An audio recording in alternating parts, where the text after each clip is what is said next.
quiero invitar al escenario al orador principal de esta tarde, nuestro siempre vigente, incansable, prolífero y obstinado Premio Nacional de Arquitectura 2019, Miguel Lavner, a compartir con nosotros unas palabras.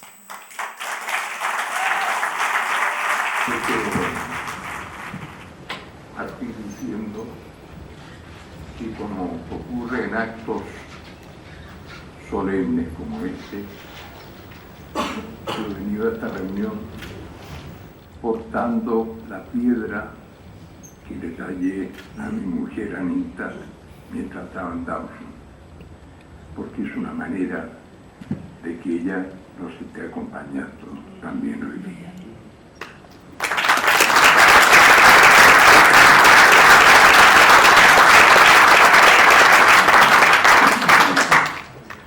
Yo he titulado este texto El alzamiento del gueto de Varsovia, una epopeya heroica que tenemos el deber de recordar y honrar.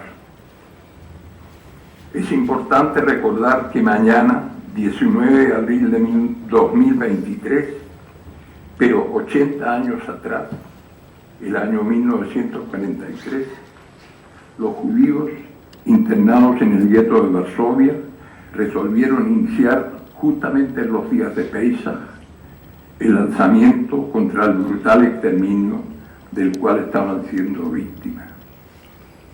Este es un detalle fundamental que no debemos olvidar, porque Pesaj es sinónimo de libertad y nosotros, judíos establecidos en los 4 rincones del planeta, habiendo sufrido múltiples persecuciones a lo largo de los siglos, tenemos el deber de preservar el legado de Moisés, que nos liberó de la esclavitud en Egipto y nos guió rumbo a la libertad.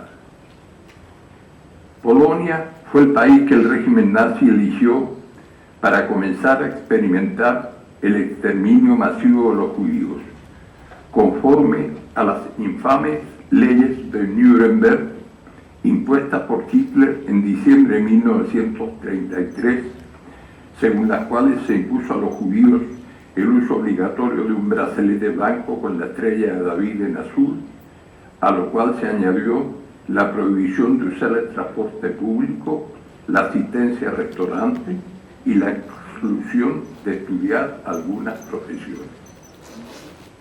Ninguna potencia occidental abrió la boca ante semejante vejación, menos los Estados Unidos, donde en esos años la persecución a las personas de origen negro vigente en los estados del sur no difería mucho de las leyes de Nuremberg.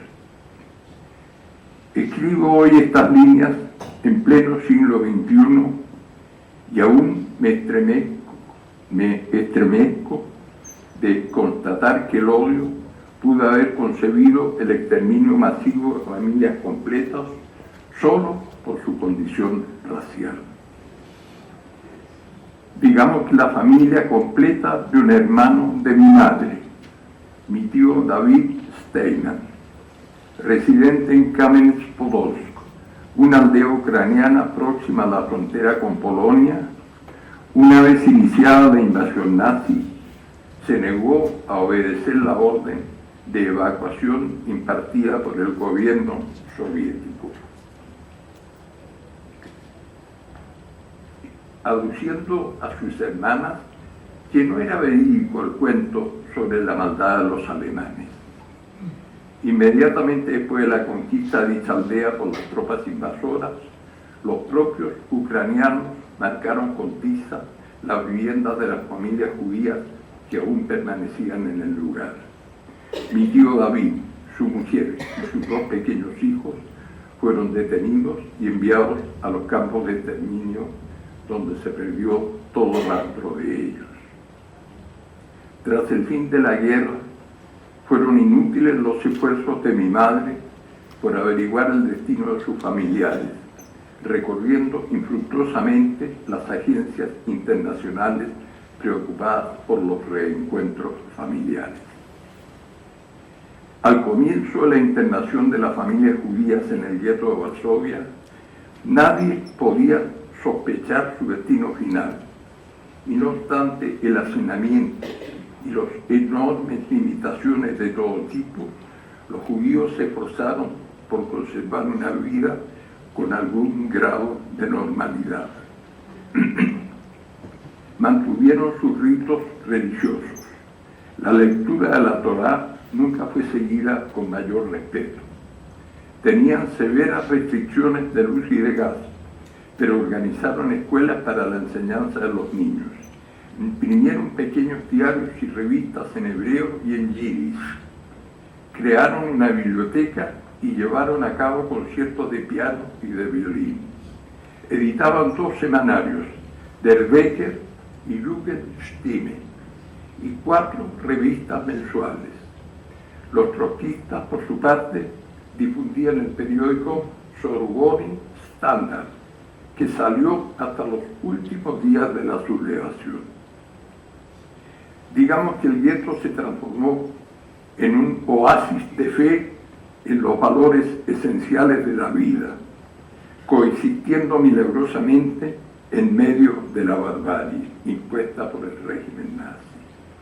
Las películas La lista de Schindler y El pianista retratan bien lo que hemos señalado.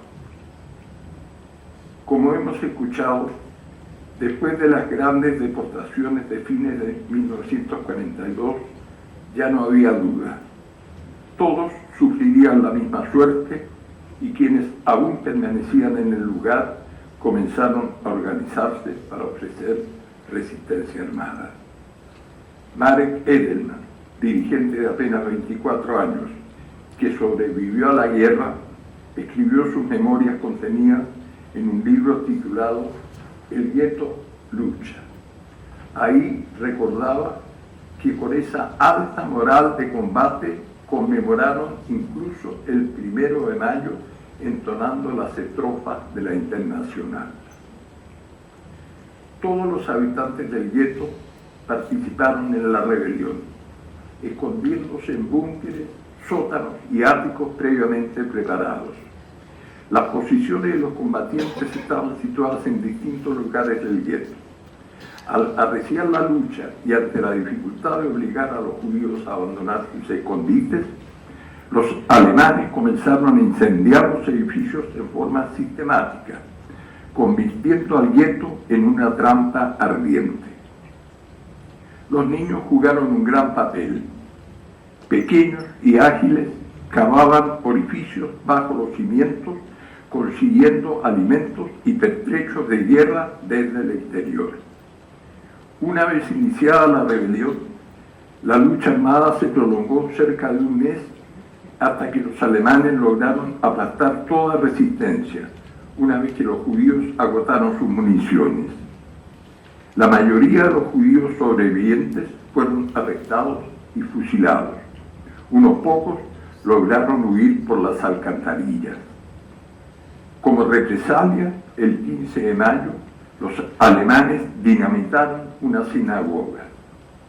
El recuento final es desgarrador. 13.000 caídos en combate, 56.000 prisioneros y 7.000 fusilados en el acto de rendición. El gueto quedó vacío.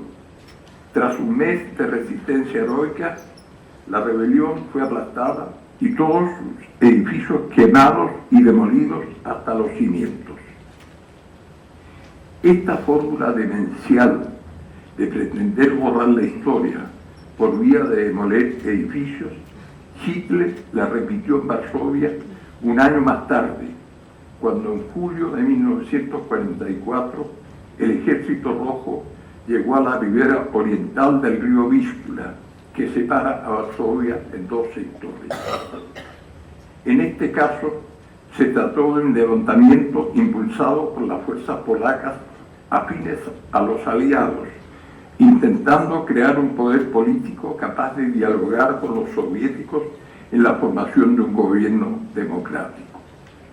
Pero ocurrió que el Ejército Rojo detuvo su avance en espera de un necesario reabastecimiento ya que el cruce del río Vístula era una tarea no menor, dado el gran ancho del río, yo diría análogo al que tiene el Biobío a la altura de Concepción. Los nazis aplastaron el nuevo levantamiento de Varsovia y Hitler, en un arrebato demencial, ordenó: dentro de 48 horas, Varsovia debe ser borrada del mapa. Los nazis procedieron a una demolición sistemática, manzana por manzana, del corazón histórico de Varsovia. Edificios de ladrillo, mayoritariamente en 4 pisos de altura, fueron previamente incendiados y luego dinamitados. La capital de Polonia acumuló una gigantesca cantidad de escombros. Yo tuve la oportunidad de visitar Varsovia 11 años más tarde, en julio de 1955, formando parte de una delegación de 180 jóvenes chilenos que concurrimos al tercer Festival Mundial de la Juventud por la Paz y la Amistad, que tuvo lugar ese año en dicha ciudad. La reconstrucción había avanzado bastante, pero aún eran evidentes las huellas generadas durante la ocupación alemana. Un caso especial me dejó marcado para siempre. En Avenida Jerozolimsky, a 2 cuadras de su cruce con Marszałkowska, la principal arteria de Varsovia, los polacos habían dejado una manzana completa, cubierta con escombros hasta 1 metro de altura aproximadamente. Era un espectáculo estremecedor. Desde la avenida Jerozolimsky abrieron una huella de 1,5 metros de ancho aproximadamente, que permitía comunicar la calle con el corazón de esa manzana, donde se alzaba una enorme escultura. Ingresamos en silencio, junto con un pequeño grupo, rozando los escombros. Puedo decir que vivimos un momento demasiado emotivo, hasta aproximarnos a una vigorosa escultura en homenaje a los caídos en el levantamiento de Varsovia. Es un monumento dramático, consistente en muchos hombres, mujeres y niños entrelazados con rostros resueltos, iracundos, que se van alzando hasta la cumbre, donde no recuerdo si un hombre o una mujer alza un brazo empuñado. Muchos años después, le recomendé a un colega de visita en Varsovia que fuera a conocer dicho monumento, y se encontró con que habían extraído los escombros, quedando el monumento rodeado por una modesta plazuela. Ignoro si continuará así. Sé que en Varsovia hay otro hermoso monumento dedicado al levantamiento del gueto. El alzamiento del gueto de Varsovia es una acción de enorme heroísmo.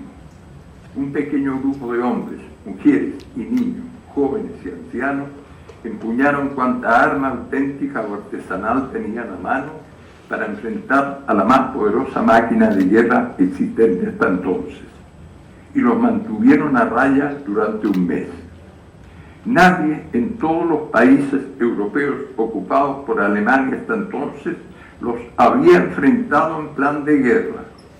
Los nazis solo habían sufrido las acciones de los maquis en Francia o de los partisanos italianos en acciones de sabotaje o de guerrilla.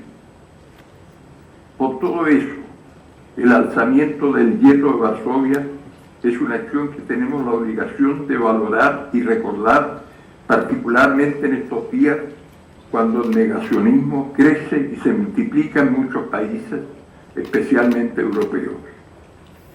La extrema derecha gobierna hoy día en Hungría, Polonia, Ucrania, Israel y la República Checa, y participan los gobiernos de Austria, Italia y Suiza. En España, Alemania y Francia es ya una fuerza importante y acaba de obtener una victoria inesperada nada menos que en Suecia, cuna de la socialdemocracia europea. A todo esto debemos recordar que Trump gobernó en los Estados Unidos hasta hace muy poco, y también Bolsonaro en Brasil.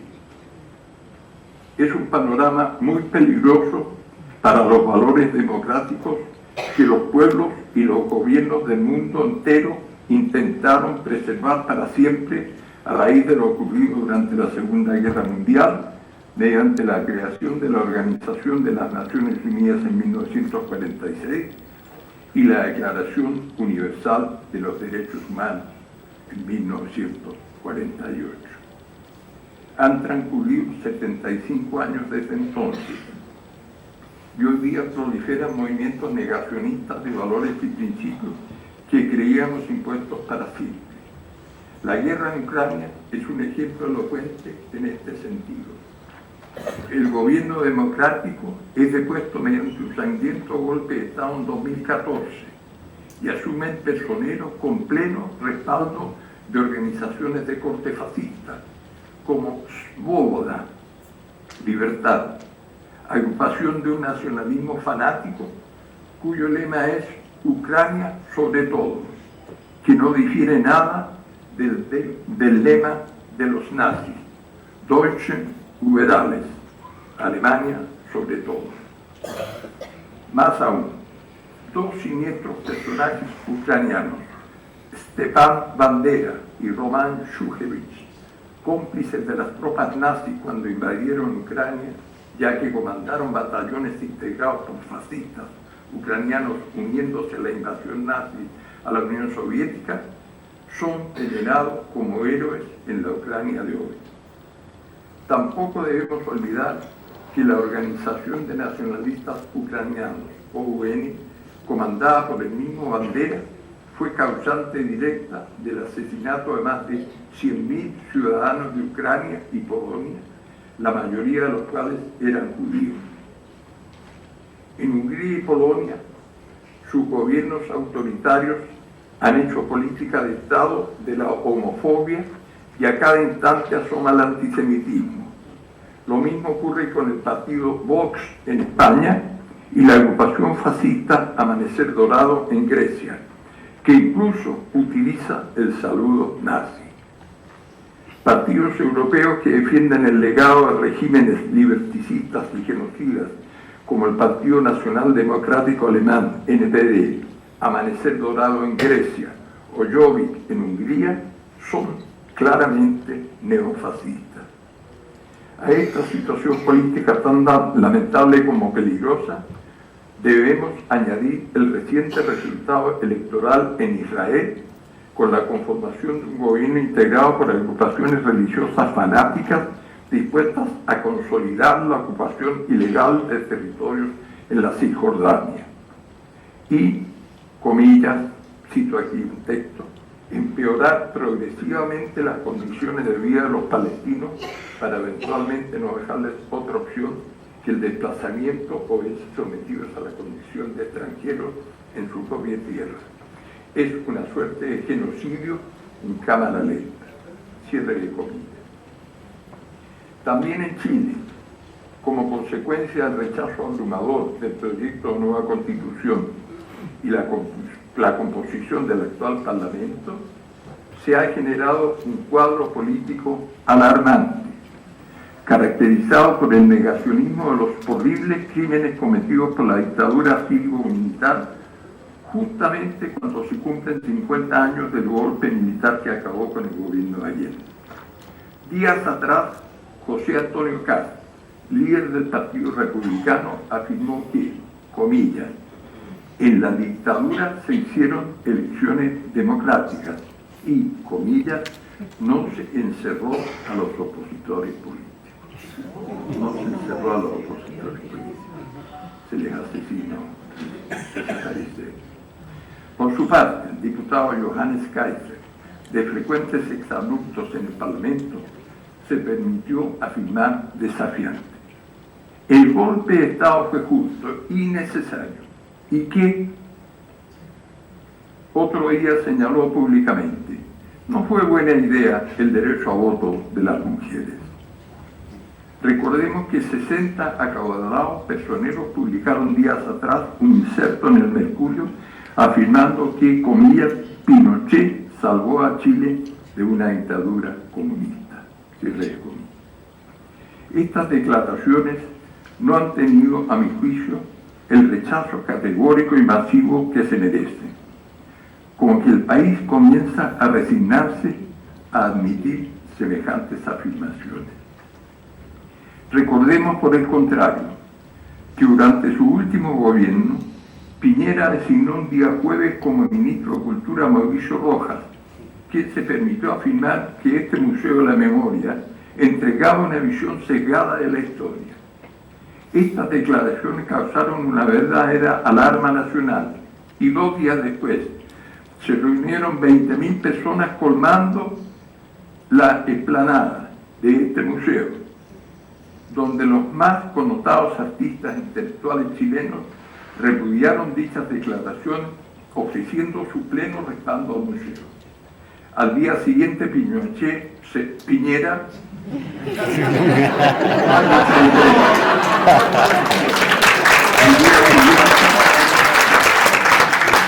se vio obligado a solicitar la renuncia de su flamante ministro, a quien yo bauticé como Mauricio el Breve.